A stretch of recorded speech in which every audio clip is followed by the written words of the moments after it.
안녕하십니까. 네, 반갑습니다. 사랑합니다. 어서 오세요. 오늘도 이상적인 하루가 시작되었다. 오늘도 행복하고 보람된 하루가 시작되었다. 나는 누구인가? 나는 어떻게 살아야 하는가? 2025년 7월 2일 수요일 아침 긍정하고를 힘차게 외쳐 뽑기 전에 먼저 내 마음에 간절함이 있습니까? 내 마음에 희망이 있습니까? 간절히 원하면 반드시 이루어진다. 나는 어떻게 삶의 해답을 찾는가? 하나님 너무 감사합니다. 하나님이 있어 내가 있었습니다. 평생 돈 버는 비즈니스의 글쓰기 힘, 인공지능을 초월하여 나만의 세계를 내가 만든다. 예민한 논리랄 까칠한 심리야. 까칠한 사람도 이 책을 보며 길이 열리고 마음이 너그러지고 부드러워집니다. 또한 매일 실천하고 있는 연날리기 너무 신나고 재밌습니다.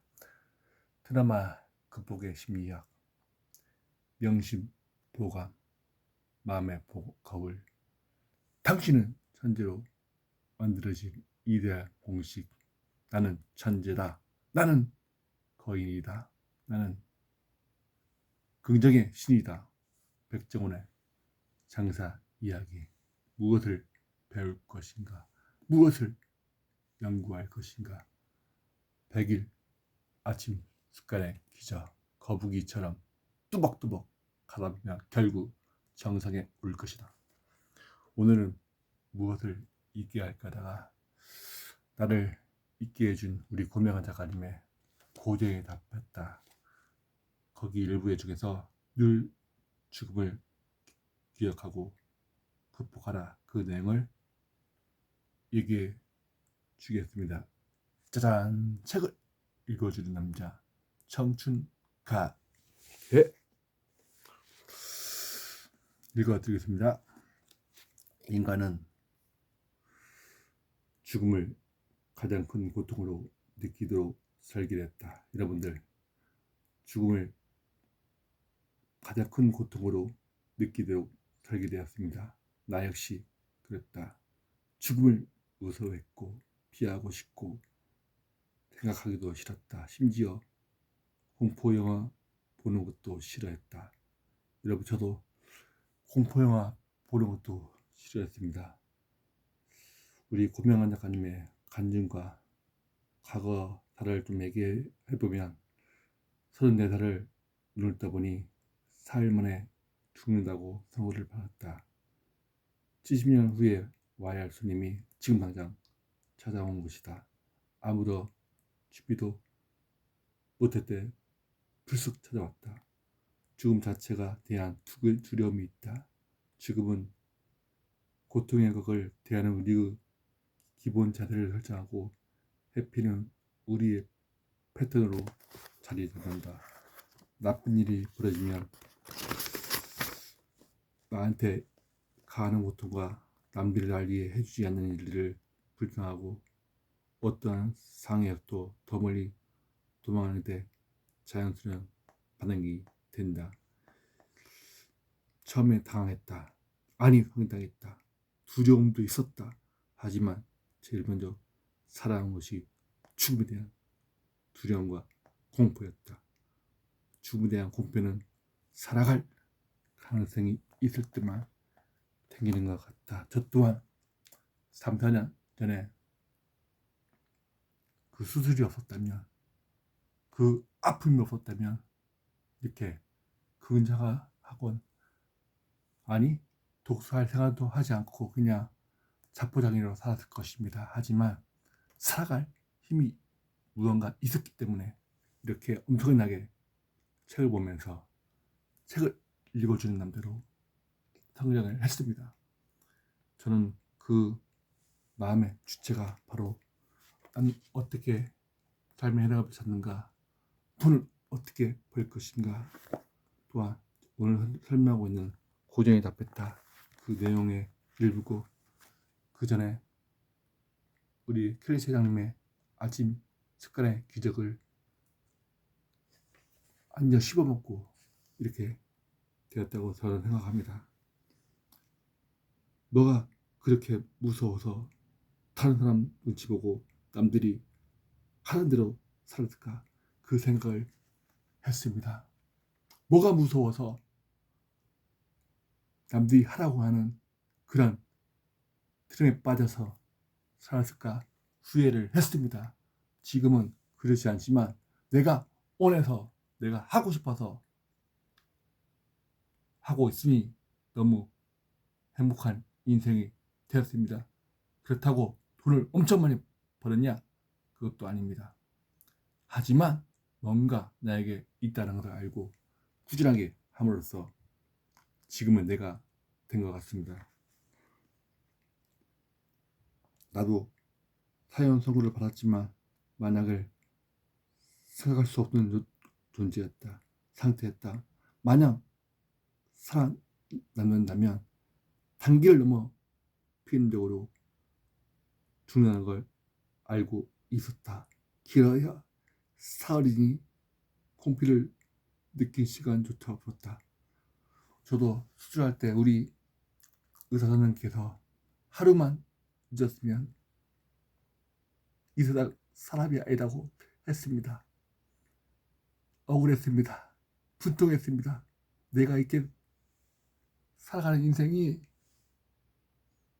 왜 열심히 살고 착하게 살았는데 결국 죽음이라니. 그럼 원망하면서 우리 주님께 매일매일 기도했습니다. 살려달라고, 살려달라고. 내가 만약에 살아난다면 정말 주님이 원하는 일을 한다고 고백을 했습니다. 그리고 사람을 무서워하지 않고 사람을 정말 내가 리더자가 되겠다고 고백하며 책을 보기 시작했습니다. 도전이 못한 일들에 대한 아쉬움만이 채짝거리는 시계 소리와 함께 내 가슴과 머리에 오르는 했다. 기적적으로 살아나 일방명식 들어와 제일 먼저 든 생각은 그동안 내가 죽음을 너무 간과하고 살아왔다는 사실이었다. 사실 죽음은 어떤 순간에도 우리와 함께 있다. 맞습니다. 어떤 순간에도 죽음을 추구할 수가 없습니다. 하지만 죽음을 정말 맞서는 것은 가능합니다. 아니, 조금 무서워도 죽음을 생각하면서 사는 게 훨씬 도움이 된다. 죽음을 고통을 이기고 회피하기 시작하면 모든 고통스러운 순간마저 회피하게 된다. 도전에는 고통이 따른다. 맞습니다. 도전에는 고통이 따릅니다. 왜냐하면 해보지 않는 일을 개척하기 때문에 힘들지만 그 힘든 역경을 이겨내고 성취한 보람도 큽니다. 실패함에 대한 두려움 및 고통을 피하는 사람들을 도전하지 못한다. 그래서 성공한 사람들은 죽을 각오로 덤벼들라고 말한다. 죽을 각오로 하며 엄청난 뭔가를 발휘해야 할 것 같지만 그렇지는 않다. 간단한 생각으로 죽을 각오를 만들 수 있다. 죽음을 정면으로 맞서는 것이다. 이것이 키포인트입니다. 죽음을 정면으로 맞서는 것입니다. 그러면 정말 생각하는 것도 남달라질 것입니다. 그러면 미루지 말고 지금부터 늘 생각하고 준비하고 느끼며 살면 어떨까?